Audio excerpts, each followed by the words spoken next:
여러분, 안녕하십니까? 오늘 우리가 함께 은혜를 나눌 하나님의 말씀은 지난 시간에 이어서 로마서 8장 18절로부터 39절까지 8장의 후반기가 되겠습니다.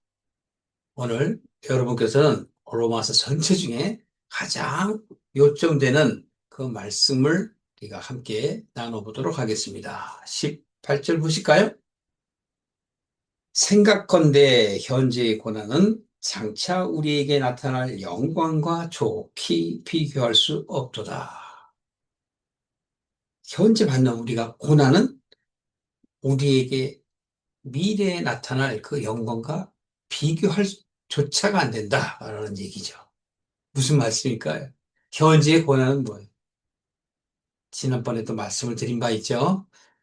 나의 신념, 나의 옛 생각, 즉 하나님을 만나기 전에 내가 해왔던 나의 틀을 어떻게 하는 걸까요? 내려놓는 겁니다. 그것을 다른 말로 뭐라고 했죠? 자기 부인이라고 했죠. 그렇습니다. 그래서 지금 현재 내가 버리는 것은 장차 받을 하나님의 영광에 좋게 비교할 수 없다. 이제 시작이기 때문에 그래요. 그럼 나중에 어떻게 해요? 예, 영광을 우리가 받게 된다는 것을 말씀하시는 거죠. 자, 이어서 19절을 보시겠습니다. 피조물에 고대하는 바는 하나님의 아들들에 나타나는 것이니 피조물이 허무한데 굴복하는 것은 자기 뜻이 아니요 오직 굴복해 하시는 이로 말미암습니다. 여기서 굴복이라고 얘기하는데 이거는 순종, 생각이 바뀐 걸 얘기하는 거예요. 성경에서 얘기하는 순종도 마찬가지입니다. 예, 복종하거나 또는 주종 관계에 있어서의 그 의미를 나타내는 것이 아니고 하나님이 주시는 은혜를 얘기하는 거예요. 그래서 여기서 뭐라고 얘기해요? 말되기 말 오직 굴복해 한다는 거예요. 즉 은혜 주시는 하나님의 그 자유로움을 얘기하는 거예요. 그래서 21절에도 이렇게 얘기합니다. 그 바라는 것은 피조물도 썩어짐의 종노릇한 데서 해방되어 하나님의 자녀들의 영광의 자유에 이르는 것이니라. 지난 시간에 있는 것을 조금 이제 다시 한번 나타내는 건데요. 바로 이런 겁니다. 우리가 하나님 안에 있는 하나님의 사람이 되려면 나의 틀과 나의 옛 생각을 버려야 하는 것이죠. 그 버리는 것이 하나님 앞에 순종하는 것이고 세상에 대해서는 어떻게 하는 거예요? 네, 죽는 것이잖아요. 그 얘기를 지금 여기서 이렇게 풀어내는 겁니다. 그러니까 피조물이 썩어짐의 종로로 한 데서 해방된다. 썩어지는 건 네, 사는 것과는 반대되는 표현 아니겠습니까? 근데 이 세상에서 사는 삶은 썩어짐의 뭘까요? 과정이에요. 그래서 우리가 죽으면 결국은 하나님 앞에 가는 것을 영광을 받는다. 그렇게 표현을 하는 것입니다. 좀 더 살펴보시면은요. 22절에도 피조물이 다 이제까지 함께 탄식하여 함께 고통하는 것을 우리가 아나니. 이것도 여러분 아는 사람도 있고 모르는 사람이 있죠. 여기서 22절에 이 말씀을 잘 이해하시는 분이 있겠지만 아직도 이해를 못 하시는 분들이 있을 수도 있습니다. 그러니까 이 피조물이라 얘기하면 하나님이 모든 것을 다 창조하셨다, 만드셨다 그렇게 얘기를 들은 바 있죠.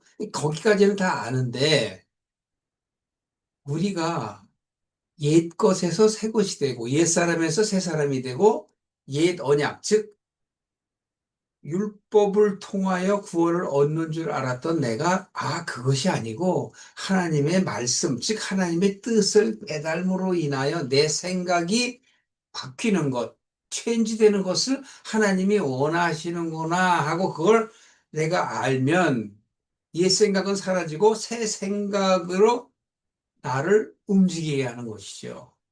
그 내용들이 바로 피조물의 썩어짐의 종노릇했던 것에서 해방되었다라는 거예요. 예, 물론 바울의 표현이 너무 멋있지만 단순하게 얘기하면 세상에 대해선 내가 이제 상관없는 자가 되었다. 그런 얘기가 되겠습니다. 이뿐 아니라 이렇게 얘기하죠. 우리가 곧 성령의 처음 익은 열매를 받은 우리까지도 속으로 탄식하다가 양자 될 것, 즉 우리 몸의 구속을 기다리느니라. 22절에 피조물이 다 이제까지 한 것을 탄식하고 함께 고통하는 것을 우리가 안다. 이것은 사복음서 중에서 특히 마태복음에서 5장에 보면 산상수훈 얘기하시죠. 산상수훈 그 내용하고 마찬가지예요. 근데 간단하게 한 절만 소개한다면 애통하는 자는 하나님께서 어떻게 위로하신다 그러죠. 그게 왜냐면 내가 예전에는 그 하나님의 뜻을 몰랐기 때문에 애통하는 거예요. 그래서 하나님의 위로가 있으신 거예요. 괜찮아. 이제부터 하면 돼. 그런 것처럼. 지금 여기 사도 바울은 그런 표현을 하는 거예요. 그러니까 피조물이라는 것들은 이 세상의 모든 것들이지만 나에 대한 모든 환경과 내 속에 있는 사상, 생각, 이념을 얘기하는 거예요. 그것들이 이제는 해방이 된 거예요. 결국은 옮겨졌다는 거예요. 죄 속에 있던 내가 이제는 생명의 길로 나아간다는 것을 말하는 것입니다. 그래서 좀 더 보시면은요, 성령의 처음 익은 열매를 받은 우리까지도 속으로 탄식하여 양자될 것, 즉 양자된다는 게 무슨 말이냐? 몸의 구속을 기다리느니라. 온전해지는 것. 이제 새롭게 깨달았으니까 앞으로 하나님의 뜻을 알고 하나님이 원하시는 길로 가는 것. 그 길에 대해서 조금도 흔들림이 없다라는 것을 말하는 겁니다. 24절에도요. 우리가 소망으로 구원을 얻었음에 보이는 소망이 아니니 보는 것을 누가 바라리요. 예전엔 바랬죠. 그냥 눈에 보인다라는 것은 내가 이 세상의 가치를 쫓을 때 그 생각을 얘기하는 거예요. 그때의 피조물, 현재의 피조물, 같은 것 같으나 달라요. 왜냐하면 과거의 것은 내가 옛 생각이고 옛 가치, 반대로 이제는 새 생각에 새 가치를 쫓는, 즉 하나님을 쫓는 마음으로 가득 차 있으니 이제는 새롭게 변한 나를 이야기하는 것입니다. 그래서 다르다는 것이죠. 만일 우리가 보지 못하는 것을 바라면 참음으로 기다릴지니라. 이건 당연한 거죠. 이것은 왜 바울이 이렇게 썼냐면, 여러분, 내가 내 진리를 얘기했습니다. 그러니 진리를 받으시는 여러분들은 옛 것을 내려놓고 이제 새 것으로 갈 텐데, 조급히 여기지 마시고, 모든 과거의 그 옛 생각, 옛 가치는 이제 떠나보내고, 새로운 가치, 새 생각, 하나님이 정말 원하시는 그 길로 나아갑시다. 라고 이야기하는 것이지요. 이와 같은 성령도 우리의 연약함을 도우시나니 우리가 마땅히 할 바를 알지 못하라 오직 성령이 말할 수 없는 탄식으로 우리를 위하여 친히 간구하시느니라. 성령도 얘기하시잖아요. 여러분 다 아시죠? 지금 우리는 성령 시대에 살고 있기 때문에, 즉 은혜의 시대에 살고 있기 때문에 사도 바울은 당시에 예수님이 이제 돌아가신 지 얼마 안 됐을 그 무렵이기 때문에 성령의 사역에 대해서 이야기하는 것이고 자기 자신이 그 경험을 얻었기 때문에 강조하는 거예요. 아직은 연약하나 이제 걱정하지 마세요. 성령께서 하실 겁니다. 그래서 성령님께서 우리를 위하여 마땅히 당연하게 기도한다는 거예요. 그 예수님이 우리에게 하신 말씀이잖아요. 성령께서 너희들이 어떻게 해야 할 바를 가르치시고 생각나게 하시리라 하셨던 그 말씀처럼 사도 바울은 성령께서 우리의 연약함을 도우신다는 거예요. 왜? 아직도 버리지 못했기 때문에. 버렸다고는 해나 나는 교회에 다닌다고 하긴 하나 나는 신앙인이라고 나는 크리스찬이라고 말은 하지만 옛 것을 버리지 못했기 때문에 그래요. 언제 버릴까요? 언제? 예, 우리가 사람에 따라서 틀리겠습니다만 대개는 죽을 때 변하는 거예요. 그렇게 버리는 게 힘든 거예요. 예수님께서는 예수님 입장에서 자기를 부인하고 나를 따르라 하시지만 사실 우리 입장에서 보면 아주 어려운 거예요. 자기의 옛 생각, 옛 가치, 관을 버린다는 게 쉽겠습니까? 하나님의 길로 간다 하더라도 자꾸 넘어지는 거예요. 지난번에도 말씀을 드렸지만, 예, 그 롯의 아내처럼 또 뒤를 돌아보게 되거든요. 그러나 하나님께서는 우리로 하여금 마음을 다잡을 수 있는 그 기회를 주셔서 우리는 또 일어나서 하나님이 원하시는 길로 갈 수 있는 것이지요. 그게 감사한 겁니다. 27절에 보시면 마음을 감찰하시는 이가 성령의 생각을 아시나니 이는 성령이 하나님의 뜻대로 성도를 위하여 간구하심이니라. 마음을 감찰하시느니 누구 마음을? 우리의 마음을 구원받을 자들 모든 하나님의 사람들의 마음을 다 아신다는 거예요.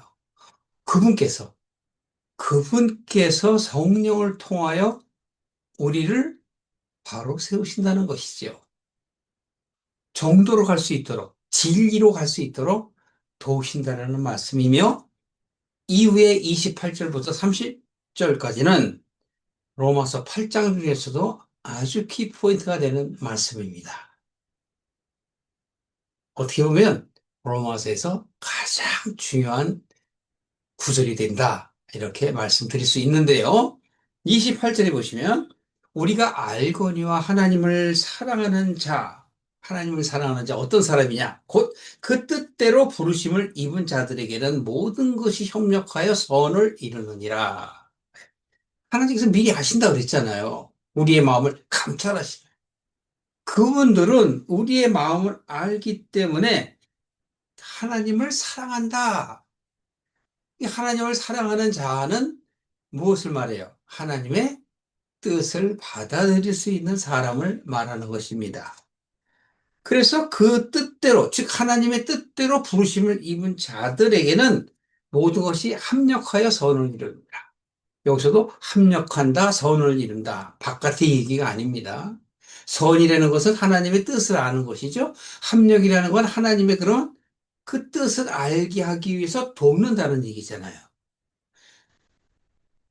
그러니까 이것은 바깥 세상에서의 어떤 구제라든가 여러 가지 뭐 도움을 준다든지 가난한 사람을 부하게 한다든지 어려운 사람들을 궁일이 여기는 그러한 마음을 피라는 게 아니라 여기서 합력한다는 건 하나님의 뜻을 아는데 도움을 준다는 거예요. 그럼 교회에서 합력한다는 건 무슨 얘기일까요? 네, 하나님의 말씀을 가르치는 사람. 그런데 그 가르치는 사람이 아주 중요하잖아요.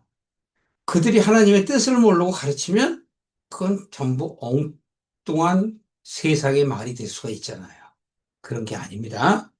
그래서 28절에 바로 그 하나님을 사랑하는 자들만이 합력해서 선을 이룬다 하시고 29절에 보시면은요.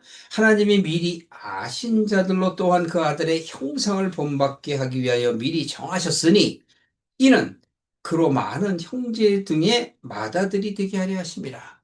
여기서 맏아들, 누구 맏아들이에요? 예수님이 맏아들이잖아요. 우리는 양자가 되죠.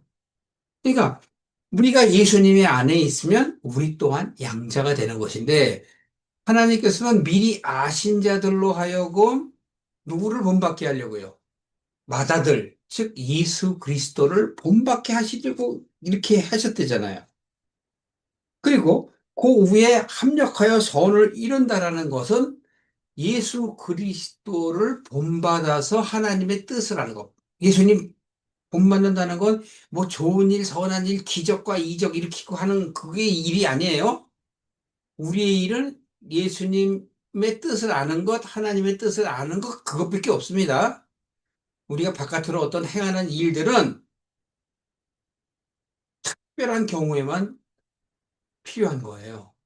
그게 바로 합력하여 선을 이룬다는 것인데 그 경우도 하나님께서 하라고 하셔서 하는 것이 우리 마음대로 하는 게 아닙니다. 에베소서 2장 10절 한번 보세요. 에베소서 2장 10절에도 보시면은요. 자, 이렇게 얘기합니다. 우리는 그의 만드신 바라. 우리 하나님의 사람들 하나님께서 만드신 바라. 그리스도 예수 안에서 누구 안에서?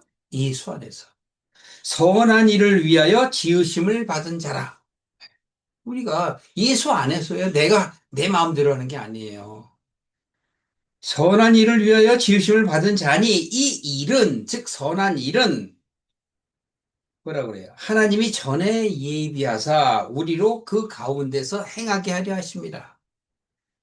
선을 행하는 것이 예수님의 뜻을 아는 것, 하나님의 뜻을 아는 것. 그렇게 하여 합력하여 선을 이루는 거예요. 그러니까 이 선을 이룬다라는 이 얘기는 세상 사람들이 선을 이룬다는 그 선과 하나님의 선은 다르다라는 것을 여기서 분명하게 인식하시죠? 그렇다면 이제 하나님의 형상을 본받는 것은 예수님이 이 세상에 오셔서 우리들에게 하신 말씀의 그 본질을 본받는 것이지 예수님 그 자체를 본받는 게 아니에요. 하나님께서는 보이지 아니하시죠. 그 보이는 형상으로 이 세상에 오셨잖아요. 그럼 그 오신 예수님의 그 형상이 바로 하나님의 뜻을 품고왔지 않습니까? 그래서 예수님께서도 나는 내 뜻대로 하는 것이 아니라 하나님이 하시라고 한 것만 한다잖아요. 그러니까 하나님의 형상을 본받는 건 뭐예요? 하나님의 뜻을 아는 것이고 예수님이 말씀하시는 그 말씀을 잘 받아들인다는 것을 의미하고 있습니다. 그래서 30절에도 이렇게 얘기합니다. 또 미리 정하신 그들을 또한 부르시고 부르신 그들을 또한 의롭다 하시고 의롭다 하신 그들을 또한 영화롭게 하셨느니라. 미리 정하신 그들. 여러분이나 저를 하나님께서는 이 세상에 오기 전부터 미리 정하셨어요. 오고 나서 정하신 게 아니에요. 미리 정하셨어. 그들을 보내신 거예요. 그들을 부르시는 거예요. 마치 출애굽에서 이스라엘의 백성들이 하나님께 간구할 때 하나님께서 그들을 불러내시는 것처럼 우리가 하나님을 갈망해서 하나님의 뜻을 알고자 할 때 끌어내시는 거예요. 그를 그렇게 부르시는 거라고. 그러나 강제로 행하지 아니하셔요. 기본적으로 하나님께서는 자유를 중요시한단 말이에요. 자의적으로 선택할 수 있는 그 자유 의지를 우리에게 주셨어요. 그래서 그들이 부탁할 때, 간구할 때 하나님이 들어주시는 거란 말이에요. 미리 아신 자들로 하여금 그랬잖아요. 그들을 부르시고 부르신 그들을 의롭게 하시고 의롭게 하신 그들을 영화롭게 하셔요. 얼마나 감사한 일입니까? 여러분을 부르시고 여러분 스스로가 의로워질 수가 없어요. 의인은 하나도 없나니.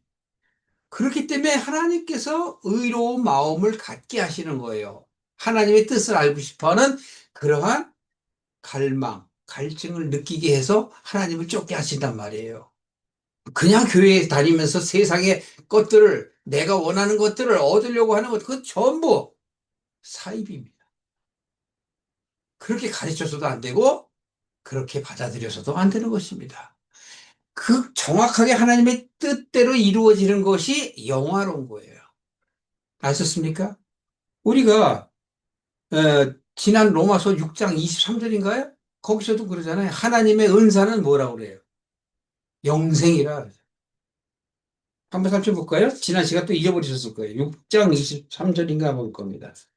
제 기억에 그렇습니다. 6장 맨 마지막 절. 죄의 싹은 사망이요. 하나님의 은사는 그리스도 예수 우리 주 안에 있는 생명이니라. 그 은사는 예수 그리스도 안에 있는 생명이라고요. 요한복음 1장에도 얘기했잖아요. 바로 그 안에 생명이 있다. 여러분, 그래서 우리는 예수님을 믿는 거지. 그냥 잘 되려고, 이 세상에서 원하는 것을 얻으려고 믿습니다, 믿습니다. 그런 게 아닌 것을 분명하게 여러분 정하시고, 사도 바울이 왜 이렇게 8장에서 얘기하는가? 성령을 통하여 역사하신다라는 거예요. 고린도후서 4장 한번 보시겠어요? 4장 4절에 보면, 자, 세상 신이 믿지 않으냐는 자들의 마음을 혼미케 하여, 믿지 아니하는 자들은 마음을 혼미케 해. 즉 창세기 1장 2절 말씀이죠. 땅이 혼돈하고 공고하며 흑암의 깊음 안에 있기 때문에 빛을 못 보는 거란 말이에요. 그 상태. 여기서도 똑같아요. 고린도후서 4장 4절에도 이 세상의 신, 그러면 이 세상의 가치, 이 세상에 주관하는 자가 뭐예요? 사단과 정사잖아요. 그들이 우리로 하여금 하나님을 못 믿게 한단 말이에요. 그래서 여기서 그 얘기를 하는 거예요. 마음을 혼미케 하여 그리스도의 영광의 복음의 광채가 미치지, 즉 미치지, 비치지 못하게 한단 말이에요. 그리스도는 하나님의 형상이라. 그리스도가 하나님의 형상이기 때문에 당연히 부르신 자들을 하나님께서 깨우치셔야 되잖아요. 그래서 부르시는 거잖아요. 깨우치시려고. 그래, 우리가 받아들이는 게 빛이잖아요, 그게. 그게 하나님의 영광의 빛이 예수 그리스도란 말이에요. 예수님이 빛이시라고. 우리는 어둠이고, 상태를 얘기하는 거야. 어둠에 있는 내가 빛을 보는 거죠. 빛을 바라보니 빛이 나를 비추고 이끌어내는 거죠. 그 얘기를 하는 거예요. 그리고 좀 더 보실까요? 자, 6절 보세요. 어두운 데서 빛이 비치리라 하시던 창세기 1장 2절 말씀이잖아요. 빛이 있으라 그러잖아요. 빛이 비치리라 하시던 그 하나님께서 예수 그리스도의 얼굴에 있는 하나님의 영광을 아는 빛을 우리 마음에 비췄느니라. 그걸 보세요. 아, 우리 마음에다 비추고 우리가 그걸 알잖아요. 안다는 게 받아들인다는 거 아닙니까? 그 뜻을 모르니까 자꾸 엉뚱한 소리를 하는 거예요. 무슨 말씀인지 이해되시죠? 네. 자, 다시 로마서 8장으로 오십시오. 그래서 바로 우리로 하여금 영화롭게 하시는 것. 영화롭게 하시는 건 우리가 하나님의 품에 들어갈 수 있는 걸 얘기하는 거예요. 그래서 31절에도 보시면 그런즉 즉 28, 29, 30절 하나님의 모든 것들이 이루어진즉 이 일에 대하여 우리가 무슨 말을 하겠느냐? 만일 하나님이 우리를 위하시면 누가 우리를 대적하겠느냐? 하나님께서 온 만물을 다 지으셨는데 누가 대적할 자가 어디 있냔 말이에요. 조금 전에 우리 고린도후서도 보고 창세기 1장 2절도 그 저기 들으신 것처럼 사단과 정사가 우리를 못 꺾어요. 하나님께서 역사하시는데 그들도 하나님이 만드셨잖아요. 그렇기 때문에 32절에 보면 누가 대적하리요 하고 자기 아들을 아끼지 아니하시고 우리 모든 사람을 위하여 여기에 모든 사람은 세상 모든 사람이 아니고 하나님의 사람들이 하나입니다. 즉 미리 정하신 자들을 얘기하는 거예요. 모든 사람을 위하여 내어주신 이가 어찌 그 아들과 함께 모든 것을 우리에게 은사로 주지 아니하시겠느냐. 여기서 은사, 은사, 영생이란 말이에요. 영생을 주시지 아니하시겠느냐. 음, 결론은 거예요. 영화롭게 하는 게 우리로 하여금 영생을 얻게 하시는 거예요. 다른 말로 쉽게 말하면 구원을 받게 하시는 거란 말이에요. 하나님은 영생하시니, 영원하시니, 하나님은 영이시니. 우리는 자꾸 육에 안에서 기도를 하거나 한정져서 성경을 보니까 하나님의 뜻을 깨닫지 못하지 않습니까? 오죽하면 예수님이 그렇게 말씀하세요. 감추어 있는 것들을 태초부터 감춰져 있는 것들을 내가 드러나리라. 그렇게 하시지 않습니까? 그래서 33절에 누가 능히 하나님의 택하신 자들을 송사하겠느냐? 의롭다 하신 이는 하나님이시니 누가 정죄하겠느냐? 자격이 없어요. 모든 피조물들은. 죽으실 뿐만 아니라 다시 살아나신 이는 예수 그리스도시니 그는 하나님 우편에 계신 자여 우리를 위하여 간구하시는 자시니라. 예. 지금 예수님 여기 안 계시니까 사도 바울이 증거하는 거예요. 그분은 하나님의 우편에 계시고 우리를 위해서 간구하신다. 이렇게 얘기하죠. 그러니까 논리적이잖아요. 따라서 누가 우리를 그리스도의 사랑에서 끊으리요? 환난이나 공고나 핍박이나 기근이나 적신이나 위험이나 칼이겠느냐? 예. 우리의 모든 환경은 나를 넘어뜨릴 수가 없어요. 언제? 내가 하나님의 사람으로 거듭났을 때. 그래서 거듭나라 하는 거는 내 생각이 바뀌어서 가치관이 바뀌는 걸 얘기해요. 내가 온전해서 그런 게 아니야. 하나님이 은혜를 주셔서 나를 부르셔서 내가 의롭게 되고 영화롭게 되는 거란 말이에요. 다 그 얘기예요. 36절 기록된 바 우리가 종일 주를 위하여 죽임을 당케 되며 도살할 양같이 여김을 받았나이다 한과 같으니라. 이거는 시편에 이미 예수님의 그 미래를 예언한 그 내용이죠. 그래서 예수님께서 도살할 양같이 여김을 받은 거죠. 그러나 이 모든 일은 그러한 일들이 역사하여 이 세상에 이루어진 것, 즉 예수님이 죽고 사신 일에 대해서 이 모든 일에 우리를 사랑하시는 이로 말미암아 누구? 예수님. 우리가 넉넉히 이기느니라. 예수님 지금 안 계시지만 예수님이 다 끝내시고 갚으셨어요. 그분이 속죄제물이 되시고 화목제물이 되시고 속건제 제물이 되시고 모든 하나님께 드리는 그 희생 제물 된 것처럼 예수님이 그 일을 끝내셨다고 해요. 그래서 우리는 넉넉히 이길 수 있는 거예요. 내가 뭘 잘해서 이기는 게 아닙니다. 그래서 우리는 예수님의 맏아들이고 그 맏아들을 본받게 하신 거예요. 누구의 형상? 하나님의 형상으로 오신 그분을. 그러나 이 모든 일에 우리를 사랑하시는 이로 말미암아 우리가 넉넉히 이기느니라 내가 확신하노니 사망이나 생명이나 천사들이나 권세자들이나 현재일이나 장래일이나 능력이나 높음이나 깊음이나 다른 아무 피조물이라도 우리를 우리 주 그리스도 예수 안에서 있는 하나님의 사랑에서 끊을 수 없느니라. 그래서 예수님께서 길이요 진리요 생명이신 거예요. 그분 외에는 아무도 하나님의 나라에 갈 자가 없는 거예요. 그러니까 여러분 주위에서 거짓으로 내가 예수다, 내가 메시아다 그런 쓸데없는 소리 하는 사람들을 여러분들이 멀리 해야 되지 않겠습니까?